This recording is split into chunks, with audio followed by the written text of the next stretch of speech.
Before we move to the statutory functions, I want you to understand exactly when a phase relation is created. A phase relation does not arise merely because a financial product, a buyer, or a financial service exists independently. The three elements must come together in one legal relationship. First, there must be a financial service. Second, the financial service must be rendered to a buyer, legally defined as a client. And third, the service must relate to a financial product. When these three elements come together, the market participant enters into a phase relationship. This relation is the legal starting point for the authorization framework. Once the phase relation exists, we then look at the environment in which the financial service is being rendered. Is it rendered as a regulatory feature of a business, on behalf of an FSP, as part of managing and overseeing financial services, or as part of supervising compliance? The environment in which the financial service is rendered determines the statutory function. The statutory function then determines the functional role and the applicable authorization requirement. So remember the full sequence. Identify the three elements of the phase relation. Identify the environment in which the service is rendered, and determine the statutory function, and then identify the functional role. Let's begin with the first step in creating the authorization framework, defining the phase relations. The phase relations exist when a financial service is rendered to a buyer, legally defined as a client in the phase framework. Once this relation has been defined, four statutory functions are established. Each function represents a distinct area of responsibility. It is therefore linked to its own functional role and authorization requirement. The phase business function applies when rendering a financial service as a regular feature of the business. The phase sales function applies when a person renders a financial service on behalf of the business. The phase management function involves managing and overseeing the rendering of financial services. The phase supervision function involves supervising compliance with the phase framework. Remember the sequence. First determine the phase relation, then identify the statutory function, and finally determine the applicable functional role and authorization requirement.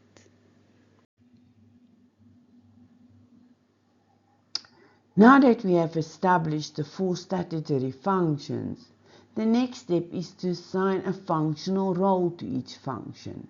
A functional role is the legal position given to a market participant because of the specific statutory function that the participant performs. Let's connect each function to its role. When rendering a financial service is a regular feature of the business, the functional role is a financial services provider or FSP. When a person renders a financial service on behalf of an FSP, the functional role is a representative. When a person manages and oversees the rendering of a financial service, the functional role is a key individual. When a person supervises compliance with the phase framework, the functional role is the compliance officer. The important point is that the role follows the function. You first identify the statutory function being performed and then identify the functional role assigned to that function. Once the functional role has been identified, you can determine the applicable authorization requirement. The market participant must comply with that requirement before performing the statutory function. Remember the sequence: statutory function, functional role, and then authorization requirement. Authorization requirement. Once we have identified the functional role, we must determine its authorization requirement. The authorization requirement means that the market participant must be duly authorized before performing the applicable statutory function. Authorization is not merely permission to use a particular title. It establishes the legal parameters within which the functional role may operate. There are 6 key aspects you need to understand. First, the market participant must follow the prescribed authorization process for the relevant functional role. Second, we consider the allowable capacity. This tells you whether the function may be performed by a legal person, a natural person, or both.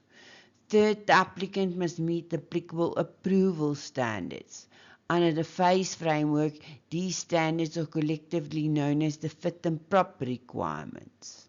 Authorization is granted only when the authorization authority is satisfied that the applicant could evidence that they meet those standards. Fourth, the functional role is subject to specific authorization conditions. These conditions do not apply when authorization is granted. They must continue to be maintained for the participant to retain authorization.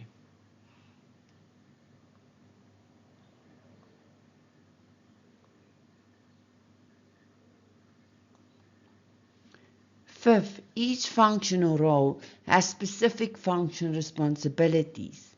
Failure to fulfill these legal responsibilities may result in regulatory intervention. 6. The functional role must comply with the applicable code of conduct when performing the statutory functions. These duties are mainly prescribed by the General Code of Conduct. Now let's look at an important exam trap. In practice, duties and tasks may be delegated for operational convenience. For example, a compliance officer may update the register of reps.